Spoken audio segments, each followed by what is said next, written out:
Hi guys! So habang nagkakape ako guys, naisipan kong mag-video. So gusto nyo ba guys matutong mag-Bisaya? Kasi meron kasi nag-request sa akin guys, gusto nyo daw matutong mag-Bisaya. So itatanong ko kayo kung gusto nyo rin bang matutong mag-Bisaya. Kung meron kayong gusto guys na matutunan, mag-comment kayo dyan sa baba at sasagutin natin ito. Gagawin natin ito ng panibagong video. So sa ngayon, ang tanongin niya kasi, ano daw yung Bisaya sa anong pangalan mo, ganon. Yung mga normal lang naman kasi parang siguro may liligawan siya. So tatanungin niya kung anong pangalan mo. So sa Bisaya kasi guys, ang anong pangalan mo ay unsa imo ngalan or unsa imungan. Unsa imungan. Yung ganyan. So, ayun, may natutunan kayo ha. So, ano pang gusto nyong itanong? Mag-comment down below para gawa natin ng panibagong video. Tapos, ang tanong niya pa kung ilang taon ka na. So, sa Bisaya, ang ilang taon ka na ay pila imong edad. Or pila imong edad. Pila imong edad. Pila imong edad. Ganyan.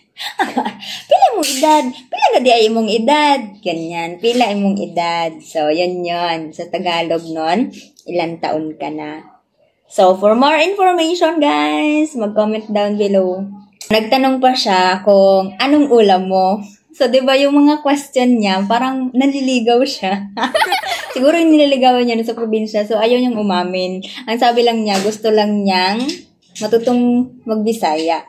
So, ito yung mga tanong niya, di ba? Ano pangalan mo? Unsa imong ngalan? Ilang taon ka na? Pila imong edad? Anong ulam mo? O, di ba yung mga tanungan niya, para interesado siya sa taong tatanungan niya. So, hayaan mo na siya kung naliligaw siya doon. Kaya, tulungan natin siyang manligaw. So, tulungan niyo din kami, guys. Tulungan niyo din ako na para sagutin siya ba? Tapos, yon ang sagot naman doon sa anong ulam mo? Ang sagot doon, guys, is unsa imong suwa. Ayun. Unsa imong suwa?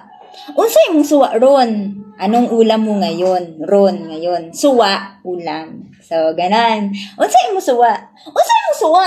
Unsa imong suwa? Unsa imong suwa? Ganon.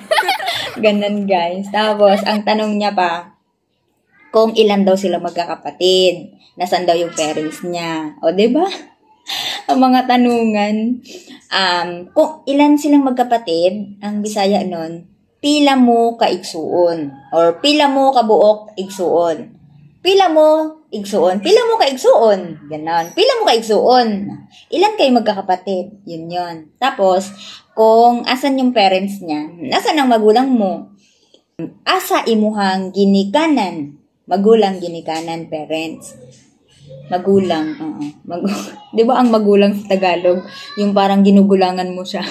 Sa Bisaya, parents yun. Oo, parents. Katulad ng di ba yung langgam sa Bisaya, yung gumagapa, yung ants, 'di ba yung langgam ants? Sa Bisaya ang langgam bird, yung lumilipad na. So, ang sabi nila ang Bisaya daw advance kasi yung langgam sa Bisaya lumilipad na samantalang sa Tagalog gumagapang pa lang. Ang kulit no. Tapos 'yon, parang may similarity naman. Ang yellow, 'di ba yung yellow na ice? Yellow ice yon. Pag sa Bisaya kami doon, ice lang ang tawag namin. So, ice. Hindi ko alam kung anong Bisaya nun. Ice. Parang walang Bisaya.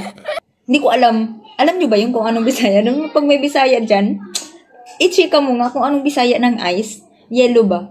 Yung nasa rep ba? Yung yellow. Ilalagay sa tubig. Yun, hindi ko alam kung anong Bisaya nun. Kasi ice kami. Pag nasa probinsya kami, ang tawag namin ice. Di ba? English. English speaking ang mga Bisaya, kalorky. So, ayun. Kapag alam nyo kung anong Bisaya ng ice, i-comment nyo nga dyan, guys.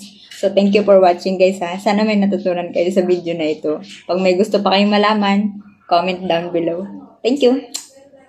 Thank you. Don't forget to subscribe and like this video.